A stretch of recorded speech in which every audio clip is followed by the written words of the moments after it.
Hello my dear student, welcome to YouTube my channel bright future chemistry. आज के video में आपका स्वागत है। आपको आज के वीडियो क्या इस चैनल से आपको 9th 10th 11th 12th and UP board के जितने भी चीज़ें सिलेबस चीज़ें कवर कराई जा रही हैं, तो आप इस पे बने रहने के लिए प्लीज़ चैनल को ज़्यादा से ज़्यादा शेयर करिएगा, उन लोगों तक पहुंचाइएगा जिनको इन सब चीज़ों की नीड है, और इस चैनल से अपना विश्वास बनाए रखिएगा। और इसके बाद में आने वाले एग्ज़ाम यूपी बोर्ड के 24 मार्च से स्टार्ट हो रहे हैं, तो उसको ध्यान में रखते हुए ये सारे सिलेबस और जितने भी एग्ज़ाम में क्वेश्चंस आने वाले हैं, उन अनसॉल्व पेपर से क्वेश्चन को जो ज़्यादा टाइम्स पूछे गए हैं उनको ध्यान में रखते हुए चीज़ें तैयारी करवाई जा रही हैं। तो प्लीज़ चैनल से जुड़ जाइए और अपनी तैयारी जीत की स्टार्ट करिए। ओके, तो इसीलिए आप इस चैनल से जुड़िए और सबको ज़्यादा से ज़्यादा सब लोगों को शेयर करिए। तो आज के इस वीडियो में आपको पढ़ने को मिलेगा some importance rule for UP board exam. कुछ इम्पॉर्टेंस रूल हैं जो यूपी बोर्ड एग्ज़ाम में पूछे जाते हैं, इसलिए आपको चाहे वो 9th रहा हो, चाहे वो 10th रहा हो, चाहे 11th रहा हो, 12th रिलेटेड इनसे रूल्स काफ़ी टाइम्स पूछे जाते हैं। तो इसलिए आप इसको देखिएगा और इस ज़्यादा से ज़्यादा लोगों को शेयर करिएगा। अगर वीडियो पसंद आता तो प्लीज़ इसको लाइक करिएगा। तो आज के इस वीडियो में आपको देखने को मिलेगा de Broglie equation, Heisenberg uncertainty rule, होर्न्स rule, Pauli exclusion rule. Means de Broglie का समीकरण क्या है, कैसे है, क्यों इसका पूरा बताएंगे।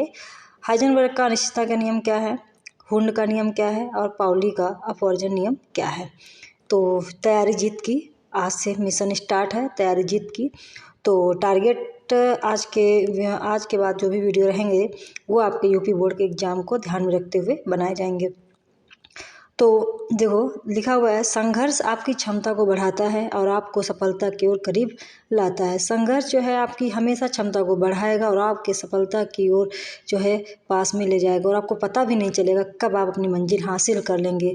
तो इसीलिए प्लीज़ आप इस चैनल से जुड़िएगा और क्या बोलिएगा, अपनी डेली डे बाई डे जो वीडियो आती रहती है उनकी नोटिफिकेशन मिलती रही है। तो तैयारी करते हैंड रिटन नोट्स मिलते हैं आपको, तो उसको ज़्यादा से ज़्यादा देखिएगा और समझिएगा और नोट्स अपने बनाइएगा, वही एग्जाम में लिखिएगा। क्योंकि ये नोट्स कॉपी या कहीं से कॉपीराइट नहीं किए गए, खुद का एक्सपीरियंस के बेस पे नोट्स बनाए जा रहे हैं जो आपको एग्जाम में अच्छे मार्क्स से दिलाएगा। क्योंकि आप एक ही लैंग्वेज सारे स्टूडेंट वही लिख रहे हैं, तो उससे डेटा एक ही जैसा हो जाता है। तो एग्जामिनर आपका जो नंबर देता है उसका जो मार्जिन रहता है वो सेम रहता है, बट ऐसे नोट्स आप लिखोगे तो उसका जो आपका मार्जिन रहेगा नंबर का, वो आपका कुछ बढ़ के मिलेगा, कुछ ज़्यादा मिलेगा। इसीलिए क्या बोलते हैं, आप संघर्ष करिए, जुड़िए, अपना सफलता जो आपने आपकी जड़ चूमेगी, और साथ में आपको क्या बोलते हैं, जो आपकी मंजिल होगी वो आपको मिलेगी। तो चलिए स्टार्ट करते हैं, पढ़ते हैं हम। जैसे कि मैटर से रिलेटेड ये आपका जो मैटर पढ़ेंगे उसमें ये नियम आपको पढ़ने को मिलता है। तो इसलिए मैटर हर क्लासेस के लिए इम्पॉर्टेंट है, चाहे वो 9th के लिए बात करूँ, चाहे इंटर या अन्य एग्जाम के लिए भी इम्पॉर्टेंट होता है। तो देखा जाए तो डी ब्रोगली इक्वेशन होती क्या है, डी ब्रोगली तरंग समीकरण क्या है। डी ब्रोगली तरंग समीकरण जो दिया गया था, एक्चुअली वो जो आपका नाभिक होता था, तो नाभिक में जो आपके कण पाए जाते थे, या परमाणु में जो कण पाए जाते थे, इलेक्ट्रॉन, प्रोटॉन, न्यूट्रॉन, तो वो इसमें क्या रहता था, नाभिक के अंदर प्रोटॉन और न्यूट्रॉन रहता था, जबकि इलेक्ट्रॉन आपकी कक्षाओं के बराबर चक्कर लगाता रहता था। तो वो चक्कर लगाने के नियम को चक्कर कैसे लगाता है, किस प्रकार लगाता है, उस नियम को देने वाले जो साइंटिस्ट थे उनका नाम था डी ब्रोगली समीकरण। तो आप सबसे पहले इस बेसिक को समझिए कि डी ब्रोगली किस पे नियम दिया। तुरंत आप बताओगे कि जो हमारे परमाणु होता है, तो उसमें नाभिक के अंदर जो प्रोटॉन और न्यूट्रॉन रहता है वो अंदर रहता है, उसके बाहर जो इलेक्ट्रॉन बाहर जो कक्षाएं होती हैं उनमें चक्कर लगाता रहता है। तो वो चक्कर किस प्रकार लगाता है, तो उन्होंने बताया गोल वृत्तीय कक्षाओं में चक्कर ना लगा के वो तरंग की भांति गुण को प्रदर्शित करता है। ये किसने बताया था, डी ब्रोगली ने बताया था कि कोई भी जो कण होगा, मतलब इलेक्ट्रॉन होगा, वो कक्षाओं में गोल वृत्तीय कक्षाओं में चक्कर ना लगा के वो जो है वो तरंग की भांति एक वेव में जो है वो क्या बोलते चक्कर लगाता रहता है।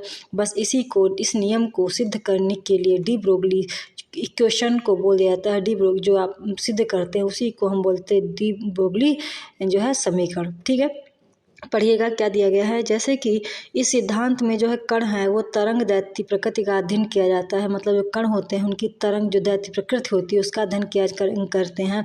इस सिद्धांत का विचार जो दिया था सर्वप्रथम आइंस्टीन ने दिया था। सबसे पहले आइंस्टीन ने दिया, लेकिन जो प्रूफ किया था वो डी ब्रोगली ने 1924 में किया।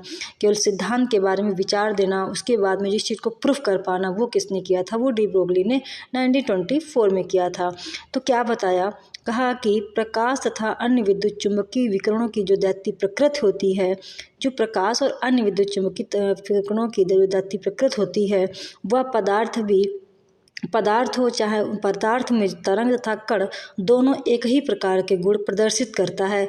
इसे ही दैत्य प्रकृति कहते हैं। मतलब कि कोई भी पदार्थ रहता है तो उसमें जो तरंग और कण होते हैं दोनों एक ही प्रकार के जो है प्रॉपर्टी शो करते रहते हैं। इसे ही हम डल नेचर बोल देते हैं, डल नेचर का जो है थ्योरी बोल देते हैं। जैसे होता क्या है, जैसे एम द्रव्यमान का कोई भी हम कण ले लेते हैं, वो वी वेग से गति कर रहा होता है। कोई भी जो है एम द्रव्यमान का कण जो रहेगा वो वी वेग से गति कर रहा है, तो उसकी तरंग दैर्घ्य क्या होगी, तो तरंग दैर्घ्य को हम लैम्डा से डिनोट करेंगे। तो लैम्डा इक्वल टू h/mv। मतलब कि जो एम द्रव्यमान का कण है वेग से गति कर रहा है तो उसकी तरंग दैर्घ्य निकालते हैं तो वो क्या होता है, लैम्डा जो बराबर होता है वो प्लांक नियतांक अपान 2 जो आपका एम द्रव्यमान का कण और गुणनफल क्या हो जाएगा, उसके वेग के गुणनफल के अनुक्रमानुपाती होता है।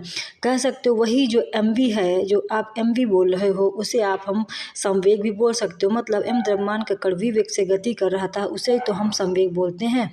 तो संवेग तो कह सकते हो p बराबर क्या होता है, mv होता है। मतलब p बराबर mv, p जहाँ पे क्या है संवेग है, जबकि m क्या है, कोई द्रव्यमान कोई कण है उसका द्रव्यमान है, कोई भी कण है उसका द्रव्यमान जो है m है। v क्या है, कोई भी कण जो है v वेग से गति कर रहा है, वेग है यहाँ पे v। तो अब यहाँ पे जब हम कह रहे हैं कि mv जो है वो p के बराबर होगा तो हम mv की जगह पे क्या रख सकते हैं, लैम्डा इक्वल टू क्या सकते हो h/p, यहाँ पे ये डिनोट कर सकते हो। अब ये क्या हो जाएगा, ये इनके अनुक्रमानुपाती होते हैं। कौन, लैम्डा जो तरंग दैर्घ्य होता है किसी भी कण की तरंग दैर्घ्य होती है वो संवेग के अनुक्रमानुपाती होती है। तो आप कह सकते हो लैम्डा प्रोपोर्शनल टू 1/p। अब ऐसे जो है कैसे प्रूफ करेंगे वो चीज़ देखनी पड़ेगी। जैसे दिक् प्रकृति का सिद्धांत जो है वो अति सूक्ष्म कणों की गति के लिए महत्वपूर्ण होता है। जो भी डल नेचर का जो थ्योरी है वो अति सूक्ष्म जो जितने भी माइक्रो आपके जो है पार्टिकल्स रहेंगे उसके मूवमेंट के लिए इम्पॉर्टेंट रहता है। जैसे होता क्या है, जब भी कोई बड़ा पिंड जो है गति कर रहा होता है तो इसका जो गति रहेगा वो क्या रहेगा, आपका नगण्य होगा। क्या होगा, आपका जो प्रकृति होगी इसकी डल नेचर की वो क्या होगी, नगण्य होगी। जबकि अति सूक्ष्म कणों की गति क्या होगी, बहुत ही ज़्यादा इंपॉर्टेंट रहती है। मतलब उसका जो गति होगा वो उसके क्या बोलते हैं द्रव्यमान पे डिपेंड करेगा। तो यहाँ पे जैसे बोल दिया गया है इस नियम के अनुसार अगर हम निकालते हैं तो लैम्डा इक्वल टू क्या हो जाएगा, h/mv। जबकि m अधिक होगा, लैम्डा बहुत कम। कभी भी देखा जाएगा अगर किसी भी कण का द्रव्यमान अगर अधिक होगा तो उसका तरंग दैर्घ्य क्या होगा, बहुत ही कम होगा। क्योंकि द्रव्यमान अगर कम होगा तो वो उस वेग से गति नहीं कर पाएगा। मतलब उसका वेग भी उस पर क्या बोलते हैं, अगर m ज़्यादा हुआ तो वेग भी उसका क्या हो जाएगा, कम हो जाएगा। सीधी सी बात है, कोई भी अधिक वजन वाली वस्तु है उससे बोल दो कि वो ज़्यादा वेग कर पाए, दैट इज इम्पॉसिबल। मतलब ज़्यादा अगर द्रव्यमान होगा तो उसका वेग भी क्या होगा, कम होगा। अगर वेग कम होगा तो लैम्डा जो तब की तरंग दैर्घ्य वो ऑटोमेटिक ही कम हो जाएगा। तो कह सकते हो लैम्डा इन्वर्सली प्रोपोर्शनल मतलब व्युत्क्रमानुपाती होता है किसके, लैम्डा के। तो अब इसको भी क्वेश्चन हम बना सकते थे यहाँ पे, ठीक है। तो एक जैसे एच का जो है मान कितना होता है, वो होता है आपका 6.6 × 10⁻⁻34 जूल पर सेकेंड। जो प्लांक नियतांक होता है एच को हम प्लांक कांस्टेंट बोल देते हैं। उसकी वैल्यू क्या होती है, उसका मान क्या होता है 6.6 × 10⁻⁻34 जूल पर सेकेंड। अब होता क्या है कि कैसे हम इसे प्रूफ कर पाएंगे, डी ब्रोगली इक्वेशन कैसे हम प्रूफ करेंगे। तो मैंने बोला जैसे कोई भी एम द्रव्यमान का कोई कण लेते हैं वो वी वेग से चल रही होती है, कोई भी m द्रव्यमान का कण है वो v वेग से चल रही होती है और उसकी तरंग दैर्घ्य की तरंग उत्पन्न करता है, लैम्डा की तरंग उत्पन्न करता है। कोई भी m द्रव्यमान का कण v वेग से चल रही है और लैम्डा वो जो है तरंग उत्पन्न कर रही है, तो उसके लिए जो लाइट का डल नेचर होगा उसके लिए जो इक्वेशन बनेगी वो क्या बनेगी, जो भी प्रकाश के लिए हम डिनोट करते हैं उसका सिंबल क्या होता है, ई। तो ई बराबर hc अपान लैम्डा, ई बराबर hc अपान लैम्डा। यहाँ पे क्या हो जाएगा, h अपान h पे जो हो बोल देते हैं प्लांक नियतांक को, जबकि c क्या बोल देते हैं प्रकाश के वेग को बोल देते हैं, जबकि लैम्डा क्या है आपकी तरंग दैर्घ्य है।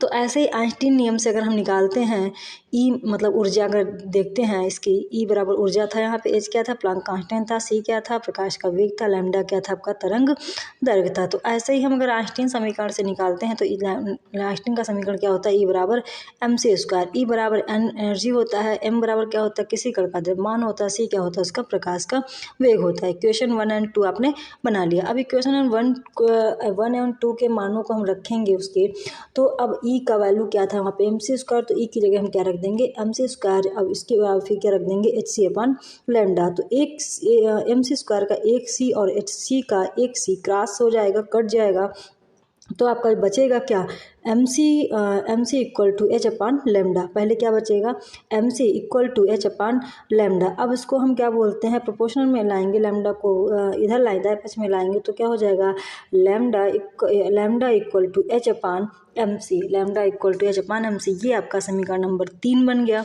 अब यही 3 समीकरण को हम क्या करेंगे, अगर यही पदार्थ दैत्य प्रकृति रखता है तो विकर्ण के वेग जो होंगे वे c को कण के वेग v से प्रतिस्थापित किया जा सकता है।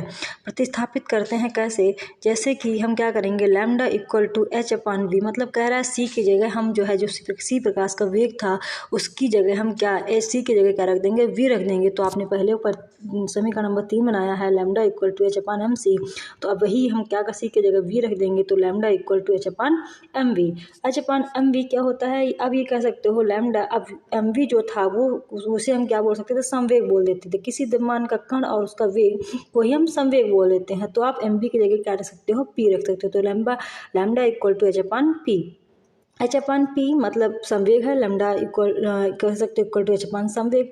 अब संवेग एच की वैल्यू आपको पता है कितनी होती है 6.6 × 10⁻⁴ जूल पर सेकेंड। तो ये आपका जो बोलता है डी ब्रोगली समीकरण क्या है, तो आप वहाँ बता सकते हो lambda equal to H upon P, या यही बोल सकते थे lambda proportional to 1 upon P.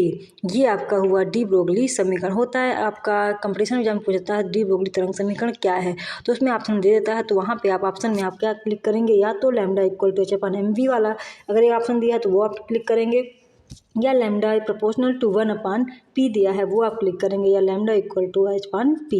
यही 3 ऑप्शन आपको दे रखते हैं, तो आप वहाँ पे कंपटीशन एग्जाम में पूछते हो। वैसे इसका डेरिवेशन ज़्यादा आता है, तो आप समझ के प्लीज़ इसको जो है या जो है इसको समझ के करिएगा, ठीक है। फिर नेक्स्ट नियम आपका क्या कौन सा आता है, हाइजेनबर्ग का अनिश्चितता का नियम, Heisenberg uncertainty rule. Uncertainty rule क्या है, जो अनिश्चितता का नियम समझ में ही आ रहा है कि किसी भी चीज़ का अनिश्चित है, कोई भी चीज़ इसमें निश्चित नहीं है, उसी चीज़ का नियम जो है दिया गया। किसने दिया था, हाइजेनबर्ग ने दिया था। 2 चीज़ें तो समझ में आ रही हैं यहाँ पे कि देने वाले साइंटिस्ट इस नियम को कौन थे, तो हाइजेनबर्ग थे। किस वजह से, अनसर्टेनिटी मतलब अनिश्चित, कोई भी चीज़ इसमें अनिश्चित हो रही है, इस वजह से कोई सिद्धांत दिया गया था। तो क्या था आइए समझते हैं। जैसे कि दिया गया है सन जो है 1927 में, मतलब 1927 में अनिश्चितता का सिद्धांत दिया गया और हाइजेनबर्ग ने दिया। तो इन्होंने बताया क्या कि किसी भी गतिशील कण जो होते हैं उसका इलेक्ट्रॉन प्रोटॉन न्यूट्रॉन जो होता है, किसी भी गतिशील कण है, कोई भी गतिशील कण अगर है तो उनका जो क्या बोलते हैं जो मूल कण होते हैं, उनके अति सूक्ष्म जो मूल कण होते हैं इलेक्ट्रॉन प्रोटॉन और न्यूट्रॉन होते हैं। तो इनकी हम पोजीशन को और उनके वेग को अगर ज्ञात करना चाहें, एग्जैक्ट दोनों एक साथ में ज्ञात करना चाहें तो वो एक साथ संभव नहीं है। एक बेसिक लैंग्वेज में आप जैसे कोई भी गाड़ी चल रही है, कोई कार चल रही है, अब कार का जो है क्या बोलते हैं हम पोजीशन और वेग, अगर एक ही साथ दोनों चीज़ें आपसे बोले कैलकुलेट करो तो क्या एक साथ आप कर पाओगे, नहीं कर पाओगे, क्योंकि पोजीशन उसकी की गाड़ी जो है किस पोजीशन पे पहुंची, किस स्थिति में कितनी दूरी तय की और कितने वेग से चल रही है, वो एक साथ कैलकुलेट करना क्या बोलते हैं संभव एग्जैक्ट, मतलब संभव तो है बट एग्जैक्ट जो है एक ही समय पे दोनों चीज़ों का निर्धारण करना जो है वो क्या आता है, इम्पॉसिबल होता है। तो बस यही चीज़ यहाँ पर जो है फॉलो हो जाती है कि कोई भी कण अगर गति कर रहा है तो उसको अब ये पता करना है कि वो किस वेग से गति कर रहा है और किस ऑर्बिटल में जो है कक्षक किस ऑर्बिटल में जो है किस पोजीशन पे पहुंचा है। तो दोनों एग्जैक्ट जो है आप मापन जो है एक साथ नहीं किया जा सकता है, ये हाइजेनबर्ग ने बताया था। तो अब फिर से अब नियम में आप ऐसे भी ले सकते हो या अपनी बेसिक लैंग्वेज में भी ले सकते हो कि कोई भी कण अगर गति कर रहा है तो उसकी पोजीशन को और उसके वेग को एक साथ हम जो है निर्धारण उसका संभव नहीं है। बात समझ में आई? ठीक है। अब जैसे कि इसी बात को उसने अपने रूल में मतलब इसमें समीकरण में दे दिया कि डेल्टा एक्स जो है ग्रेटर देन क्या हो जाएगा, h/4 पाई। अब ये क्या हो जाएगा, डेल्टा एक्स क्या है, कोई किसी भी कण की पोजीशन है, स्थिति है, जिसमें क्या होता है, अनिश्चितता होती है। ठीक है, किसी भी डेल्टा एक्स बोलते हैं किसी कण की पोजीशन, स्थिति। डेल्टा पी क्या है, संवेग है। वी क्या है, आपका वेग है। और एच क्या है, आपका प्लांक नियतांक है। जबकि देखा जाए जो डेल्टा एक्स और डेल्टा पी का गुणनफल जो होता है, डेल्टा एक्स और डेल्टा पी मतलब कि कण की स्थिति और संवेग जो होता है उसका गुणनफल जो होगा वो h/4 पाई के बराबर होगा या उससे अधिक होगा। बात समझ में आई? फिर समझिएगा, किसी भी कण की स्थिति और उसका संवेग का जो गुणनफल होगा वो h/4 पाई के बराबर होगा या उससे अधिक होगा। ठीक है, ये बात बताई थी हाइजेनबर्ग ने। ठीक है, नेक्स्ट नियम पे चलते हैं। हुंड का नियम। हुंड ने क्या नियम दिया था? हुंड ने बताया था कि क्या बोलते हैं, कोई भी इलेक्ट्रॉन मतलब कह सकते हो हुंड ने किस पे नियम दिया, तो बता दोगे कि जो हुंड ने नियम दिया था वो इलेक्ट्रॉन भरने का नियम दिया था कि इलेक्ट्रॉन भरने का तरीका क्या है, सही क्या है, क्या गलत क्या है, वो इन्होंने बताया था हुंड ने। जैसे कि क्या बताया, मतलब जो है 1925 में इन्होंने उपकोषों के विभिन्न कक्षकों में इलेक्ट्रॉन के भरने का एक नियम दिया। उपकोषों के विभिन्न कक्षकों में इलेक्ट्रॉन भरने का एक नियम दिया, जिसे ही हुंड का अधिकतम बहुलता का नियम कहा जाता है। तो सबसे पहले आप लिख के आओगे कि जो है ये नियम किसने दिया, हुंड ने दिया, 1925 में दिया। किस पे दिया? इलेक्ट्रॉन को भरने का तरीका बताया, इलेक्ट्रॉन भरने के लिए नियम दिया गया। ठीक है, अब पहले आप सोचोगे किसके लिए दिया गया, तो आप बाय द वे कभी पॉइंट अगर मिस हो जाता तो वो चीज़ आप लिख सकते हो, एग्जैक्ट आप वहाँ पे लिख सकते हो। अगर आपको पता ही नहीं कि एक बंदा किस लिए आया कि क्या बताया, तो वो आपको उसके साथ पॉसिबल चीज़ें नहीं होती। तो सबसे पहले हुंड ने क्या बताया था, इलेक्ट्रॉन भरने का नियम दिया कि कक्षक में इलेक्ट्रॉन कैसे भरे जाएंगे। तो अब क्या उन्होंने नियम क्या दिया, बोला किसी भी उपकोष के विभिन्न कक्षकों में इलेक्ट्रॉन तब तक युग्मित नहीं होंगे जब तक कि प्रत्येक कक्षक में एक एक इलेक्ट्रॉन न भर दिया जाए। कहने का मतलब, जैसे उपकोष हैं आपके, उपकोष की बात करूं, कोष जो K11 होते हैं, उपकोष आप कह सकते हो SPDF। तो SPDF में जैसे कि आपका एस में एक ऑर्बिटल होता है, 2 इलेक्ट्रॉन होते हैं, मतलब एक ऑर्बिटल में 2 इलेक्ट्रॉन रहेंगे। तो एस में एक ऑर्बिटल होता है, पी में 3 ऑर्बिटल होते हैं, जबकि डी में 5 ऑर्बिटल होते हैं, जबकि एफ में 7 ऑर्बिटल होते हैं। ये बात आप पहले ही की वीडियो में पढ़ चुके हैं। तो अब यहाँ पे जैसे बोला कि वो ये बात तो हो गई आपको। अब बोला गया कि एक ऑर्बिटल में 2 इलेक्ट्रॉन रहेंगे, तो 2 इलेक्ट्रॉन रहेंगे तो इलेक्ट्रॉन भरने का तरीका क्या है, क्या एक ही साथ सारे इलेक्ट्रॉन भर दिए जाएंगे या क्या इनका तरीका क्या है। तो इन्होंने बोला कि किसी भी मतलब विभिन्न कक्षक में इलेक्ट्रॉन जब तक युग्मित नहीं होंगे, मतलब कि अगर मान लो डी कक्षक में 5 ऑर्बिटल दिए गए हैं, उसमें बोल दिया गया आपको 6 इलेक्ट्रॉन भरने हैं, तो 6 इलेक्ट्रॉन में आप कैसे भरोगे। इन्होंने भरने का नियम ये दिया कि पहले क्या करना है, आपको 5 ऑर्बिटल में एक एक इलेक्ट्रॉन भर देना है। भरने के बाद एक इलेक्ट्रॉन बचेगा तो वही डी का जो पहला ऑर्बिटल उसमें एक इलेक्ट्रॉन आप भर दोगे। ये नहीं कि डी ऑर्बिटल अगर आपको डी कक्षक में 6 इलेक्ट्रॉन भरने हैं तो आपने क्या किया, शुरुआत से ही जो है 2-2 इलेक्ट्रॉन भरने रह गए, मतलब 3 ऑर्बिटल को फुल कर दिया। आगे के 2 ऑर्बिटल बिल्कुल क्या है, एकदम एम्प्टी है, मतलब कोई भी इलेक्ट्रॉन उसमें भरा नहीं है। तो बस इस पे ही इलेक्ट्रॉन भरने का नियम उन्होंने दिया था कि इलेक्ट्रॉन कैसे भरेंगे। तो बोल दिया गया था कि कक्षक में इलेक्ट्रॉन तब तक युग्मित नहीं होंगे जब तक कि प्रत्येक उपकोष में एक एक इलेक्ट्रॉन न भर दिया जाए। जैसे कि इसमें अब दिया गया है, साथ ही अर्ध पूर्ण भरे कक्षकों को अयुग्मित इलेक्ट्रॉन की स्पिन समदिश होती है, क्योंकि इस स्थिति में ऊर्जा स्तर जो है वो कम होता है। कहने का मतलब कोई भी हाफ फिल अगर ऑर्बिटल पड़ा हुआ है तो उनके अनपेयर्ड इलेक्ट्रॉन होंगे तो उनकी जो चक्रण की जो दिशा होगी वो क्या होगी, समान होगी, जिससे क्या होगा, इनका जो एनर्जी लेवल होगा उससे वो क्या होगा, इस पोजीशन में कम हो जाएगा। ठीक है, तो जैसे सपोज दैट एग्जाम्पल आपको दिया गया है कि आप कापर का तो समझ सकते हो, कापर का तो सेम ऐसे ही भरोगे। जैसे कि मैं बात करती हूँ क्रोमियम की। अब क्रोमियम को अगर हम कोई बोलता है कि हमें जो है इलेक्ट्रॉन भरिए, बताइए कैसे भरा जाएगा। तो सबसे पहले किसी भी तत्व का अगर इलेक्ट्रॉन भरना है तो सबसे पहले क्या करोगे, बोरबरी नियम से इलेक्ट्रॉनिक विन्यास करोगे। ये आप पहले की वीडियो में, इलेक्ट्रॉनिक कॉन्फ़िगरेशन वीडियो में पढ़ चुके हो, नहीं पढ़े तो प्लीज़ उसको देख लीजिएगा। तो क्रोमियम का इलेक्ट्रॉनिक विन्यास करेंगे आप-बाउ नियम से कैसे करेंगे, sp-df ऑर्बिटल में करते थे आप। तो पहले ऑर्बिटल में 2 इलेक्ट्रॉन, तो 1s2 2s2 2p6 3s2 3p6 4s2 3d4। तो आपके d के ऑर्बिटल में मतलब बाह्य कोश में अगर देखी जाए तो 3d4 मतलब 3 के d वाले में 4 इलेक्ट्रॉन आपको भरने हैं। ये बात इसने बोली। देखो ये क्या, d क्या है, कक्षक है। 3 क्या है, मतलब जो है आप एनर्जी लेवल का जो चार्ट बनाते थे तो वो डी है। उसके बाद में ये 4 क्या है, ये इलेक्ट्रॉनों की संख्या है, मतलब इसमें भी 2 इसमें भी 2 और इसमें, मतलब ये आपके ऊपर जो लिखे रहते हैं वो क्या इलेक्ट्रॉन है। तो 3d4 का मतलब है कि डी वाले में जो आपको इलेक्ट्रॉन भरने, कितने भरने, केवल 4। लेकिन 4 भरने तो डी में आपके कक्षक कितने होते हैं, 5 होते हैं। तो आपने 5 कक्षक बना लिए, 1 2 3 4 5। अब 5 में आपको 4 भरना है। तो 4 भरना मतलब उसने बोला था कि पहले सारे कोषों में एक इलेक्ट्रॉन भर लो। अगर वो मतलब जो है एक इलेक्ट्रॉन भर जाता तो फिर आप शुरुआत से स्टार्ट करोगे। तो यही करना है आपको। 4 इलेक्ट्रॉन कैसे भरोगे, पहले वाले ऑर्बिटल में 1, दूसरे वाले ऑर्बिटल में 1, तीसरे वाले में, चौथे में 1। अब 4 ही भरने थे तो आगे वाला ऑर्बिटल क्या हो जाएगा, वो खाली हो जाएगा। ठीक, ये आपका है सही तरीका। अब लोग भरते कैसे हैं, कभी कभी गलत तरीका भर देते हैं। तो उसमें भर कैसे देते हैं, मतलब इसमें ये पता है कि हमको एक ऑर्बिटल में 2 भरने हैं, तो उन्होंने क्या किया, इसमें भी 2 भर दिया, इसमें भी 2 भर दिया, आगे के 3 ऑर्बिटल क्या कर दिए, उन्होंने खाली छोड़ दिए। बस ये है आपका क्या, गलत तरीका। तो ये जो सही तरीका है, इस पर जो है हुन ने अपना नियम दिया था। ऐसे इसमें भी दे सकते हो। जैसे कि अब पी में जैसे आपको 16 का सल्फर का बोला गया है, हमको जो है ऑर्बिटल भर के दिखाइए। तो आप कैसे दिखाओगे, 16 का इलेक्ट्रॉनिक विन्यास किया आप-बाउ नियम से। तो आप-बाउ नियम से करने पे बाह्य कोश में आया 3p4। अब 3p4 मतलब p में आपको भरने कितने, 4 इलेक्ट्रॉन। जबकि आपको पता है पहले से कि p के ऑर्बिटल में कितने ऑर्बिटल होते हैं, 3 ऑर्बिटल होते हैं। तो 3 ऑर्बिटल में आपको 4 भरने हैं। तो आप कैसे पहले भरोगे, पहले कक्षक में 1 इलेक्ट्रॉन, दूसरे कक्षक में 1 इलेक्ट्रॉन, तीसरे कक्षक में इलेक्ट्रॉन, फिर उसके बाद में कक्षक 3 ही होते हैं तो 1 इलेक्ट्रॉन आपका बच जाता है। तो पहले वाले कक्षक में इलेक्ट्रॉन भर दिया जाता है।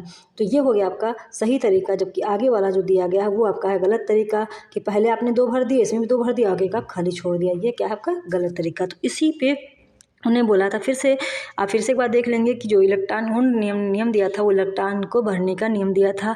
बताया क्या था कि जब किसी भी कोश में इलेक्ट्रॉन तब तक युग्मित नहीं होंगे जब तक कि प्रत्येक कक्षक में 1 इलेक्ट्रॉन ना भर दिया जाए। मतलब सबको 1 मिलना चाहिए, ये नहीं कि किसी में 2 हैं तो किसी में 1 भी नहीं पहुंचा। ये तरीका नहीं होना चाहिए। ठीक है, ये था आपका हुन का नियम। फिर लास्ट नियम की हम बात करते हैं, पाउली का एक्सक्लूजन रूल या पाउली का अपवर्जन नियम। अच्छा, पाउली का अपवर्जन नियम जो था वो क्या था, किस पे था, ये बात समझोगे। तो पाउली ने जो नियम दिया था वो क्वांटम संख्याओं से संबंधित नियम दिया। किस ईयर में था, 1925 में दिया। तो सबसे पहले जैसे हुन ने दिया था इलेक्ट्रॉन भरने का नियम, ऐसे ही पाउली ने दिया था वो क्वांटम संख्याओं से संबंधित नियम दिया था। क्वांटम संख्याएं क्या होती हैं या क्या नहीं होती। तो क्वांटम संख्याएं 4 प्रकार की होती हैं। किसी भी क्या बोलते हैं, तत्व में, परमाणु में इलेक्ट्रॉन जो चक्कर लगाता रहता है तो उसकी पोजीशन क्या है, उसकी ऊर्जा क्या है, उसको वो मैग्नेटिक प्रॉपर्टी शो करेगा कि नहीं करेगा, इलेक्ट्रॉन की चक्कर की दिशा कैसी होती है, बस उसे ही हम बोल देते हैं क्या, क्वांटम संख्या। क्वांटम संख्या को देने वाले साइंटिस्ट कौन थे, पाउली थे, जो 1925 में दिए थे। अब बोला था किसी भी एक ही परमाणु के 2 इलेक्ट्रॉनों की चारों क्वांटम संख्याओं के मान कभी भी समान नहीं हो सकते हैं।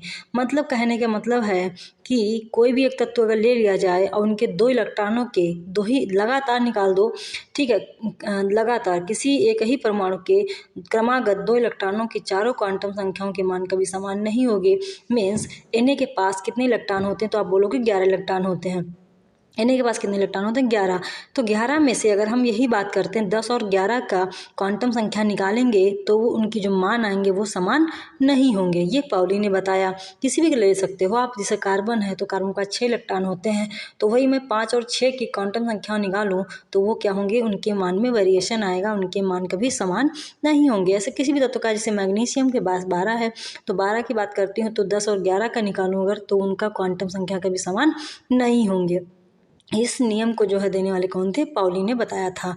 ठीक है, अब कैसे निकालते हैं ये एक बार देख लीजिएगा। वैसे अब देखा जाए तो यूपी बोर्ड में जब से एनसीईआरटी आ गया तब से ये चीज़ें कम पूछता है, केवल नियम पूछता है।